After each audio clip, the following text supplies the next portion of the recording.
Alright guys, welcome back. Day number 5 in this 30 days or so of January. We're going to go into early February, doesn't make a difference, but we're going to go through the 30 odd days and we're going to give you a step a day.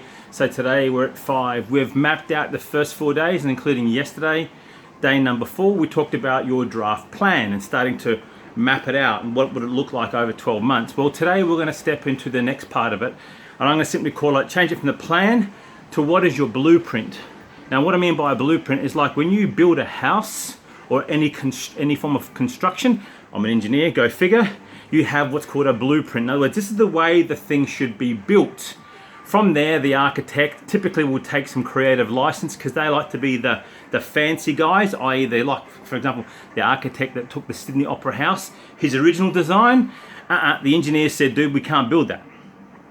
So the architect will take the blueprint and they will massage it. So today, think of you as your architect. I'm your engineer, I've got the core plan, but you're going to try to tweak it and make it work for you. So that's why we're going to call it a blueprint. Now what's the difference? A plan, a blueprint, not much difference. The language doesn't mean the same. If you look up on Google and the documents, it'll probably tell you the same sort of meaning. For me, there's a difference. My plan is, I plan to do this. So i.e., I need to drive from Sydney to Melbourne. I'm going to go Google Maps, and I'm going to say, give me a plan. It's going to give me a plan. It's going to give me the quickest way. Now let's say my blueprint says, Dom, I'm a tight ass. It's pretty close to the truth. I don't want to go on any toll roads. So therefore my blueprint will make a change, right? It'll make the change. It'll avoid the toll roads, and actually thinking about it, getting out of Sydney is hard enough without avoiding the tolls, the M5, the M4, the M2, the M7. Yeah, I could do it and go down Parramatta Road and go right down to Whoop Whoop and cut around in the back and then finally hit Campbelltown and keep going through Nepean. I can probably do that. But likewise too, when I get to Melbourne, once I come into that Western Ring Road, it's going to take me a bloody long time without tolls to get it there. So our blueprint is going to be our fundamental change in our shift in direction. So in your blueprint, I want to take your plan and I'll give you a separate bit of paper, and I want you to take 3 columns on that page. First one, they're all M's, McStraw, go figure. First one is mobilize, the working out stuff. You're gonna use that. Second one is the mental capacity, mentalize, to make true what you think, and call it mindset, grit, mental resilience, toughness, whatever, but mentalize. And the third thing is metabolize, i.e. the food, the eats, etc. And I will always leave that to last, and here's why. If I can get my head straight and get in the game and not want to keep quitting, and I can therefore do the workout thing and get fitter, faster, stronger, whatever that may be, now I've got 2 solid anchors in the bedrock. Now I can put my nutrition on top. A lot of people go nutrition first. I don't think that that's the case, because we give up, we diet hop, we switch, we suddenly don't like the taste, the flavor's not there anymore, and that's the easy thing. Oh, fuck it, we'll just throw it away, we'll just go and eat something else. But I want to leave that to last. That to me is the last thing, because if I've got my workouts and that physical activity, whatever it may be, and yours might just be, I'm just walking, Dom. I'm just walking. I'm just going to go to yoga. I'm going to Pilates. I ain't going to lift any weight. I ain't going to run or get on an assault bike and sweat and go hard till I want to puke. I'm going to go this path. And that's good. Congratulations. You've got a path. You've got your mobilized, and you're starting to bed it down. You just got to do it. So that's where the mental stuff comes in. So Sydney, today is the 6th. It's pissing down with rain. Hasn't stopped all bloody morning. Are you going to still do it? I've avoided taking the dogs out today. Why? Because when they get wet, they take a shitload of time to dry, and their fur stinks. They are cattle dogs. They're designed to be outdoors, but we live in the city, go figure. But they are both chomping at the bit. They're both standing at the door every time I go in going, Dom, are we going yet? So we will go eventually, but I'll probably leave it till it cools down or calms down a bit later. And yeah, I'll even chuck on raincoats on them, go figure. Simply because I don't want them to be as discomfort as what I am, but hey, it just means that it's less work for me to do.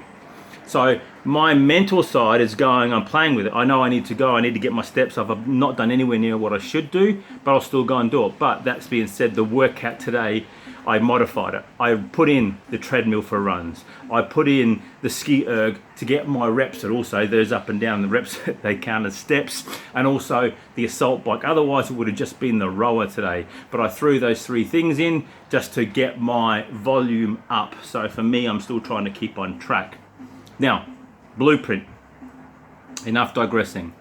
Write down on those blueprints, start with 3. Rules of 3 is another thing that we're going to cover later on. What are the 3 things that you're going to do?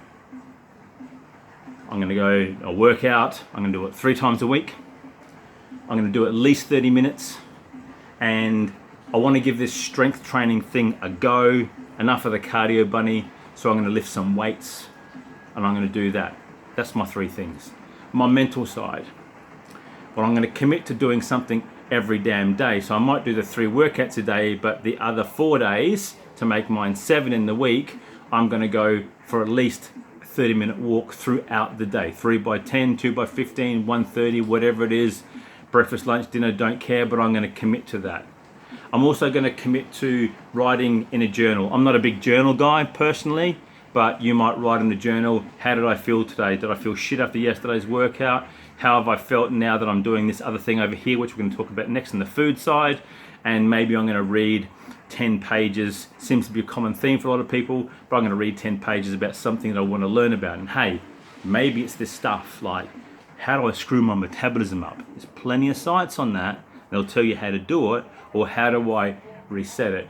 I can put you in a number of different directions. All you're going to do is DM me and I'll give you some people who've got some great podcasts, got some great reference material, got some great books where you can go and read and find out if that works for you. And then that 3rd thing over here, the metabolized stuff, what are you going to do?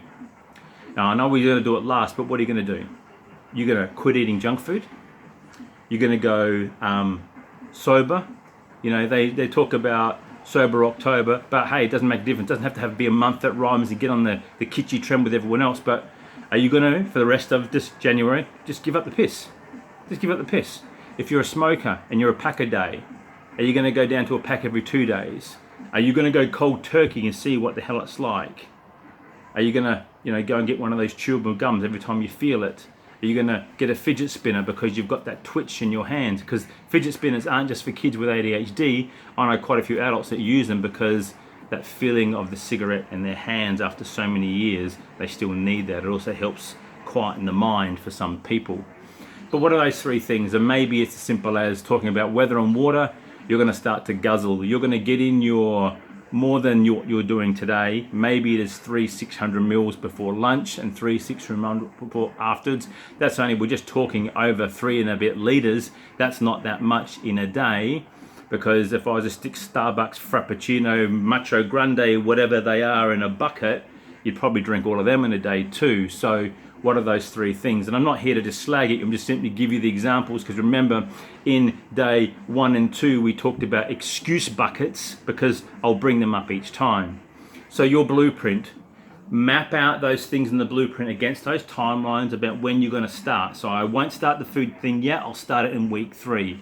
In week 1 and 2 I'll try and get the workout stuff. All the way along, my mental stuff, the 3 things that I said I was going to do to help me just get a bit tougher upstairs, I'm going to do them regardless. So even in days when it is shit weather, or I might be flooded in, or I might be in the States and I'm snowed in, I'm still going to read a book, I'm still going to do something. I might not get outside, but hell, I'm going to stick some socks on, and I'm going to walk up and down that goddamn hallway, and I'm going to shuffle my feet, and I'm going to clean it at the same time, because that's what I need to do just to get my steps up. Now, sounds stupid, but hey, it'll work. You just got to trust the fact that it'll work if you put the effort in. So blueprint, we had the draft. We're going to start to pepper the blueprint. Now, before I go, like I said yesterday, I've got a 12-month sample, example, call it what you will. It's not really a template of what I would do if I was coaching someone coming off the sidelines and just pretty much starting from scratch.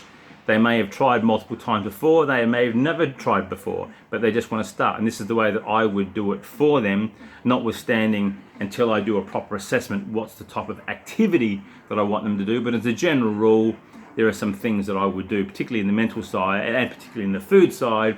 But I am pretty much a person who believes that the working out side, the movement stuff, is so undersold. Everyone's talking about pills, potions, magic lotions, life hacks, facts, diets as the way to see you through. The reality is, if none of that shit existed today, then you would still have to work out.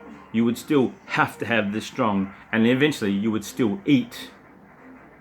But you wouldn't have to call it a name. You would just decide that I am being flexible with some vegetables one day, some meat next day, always going to get some protein, and I'm always trying to cut out the extra shit that I know I really shouldn't be eating because it really does nothing for me apart from taste good. That's it. Day 5 is done. Again, if you want the stuff, DM below, blueprint, simple, straightforward, and then you and I can exchange. I'll ask you a few questions. Why? Just because I want to know who I'm sending the stuff to. Pretty simple, right? In exchange for that, your name and your email, I will then email you a copy of my blueprint for you to have a look at. And you can come back to me if you want and say, Dom, how do I go about filling this thing out and populating it properly? Well, that's what the remainder of this month is all about. But if you're interested in fast tracking it and getting it started, hey, we can start tomorrow. That's it. My name is Dom. Welcome to, let's call it the 30 days in January of how would I get started in 2023. Day 5 is down. Blueprint from the plan. Let's go.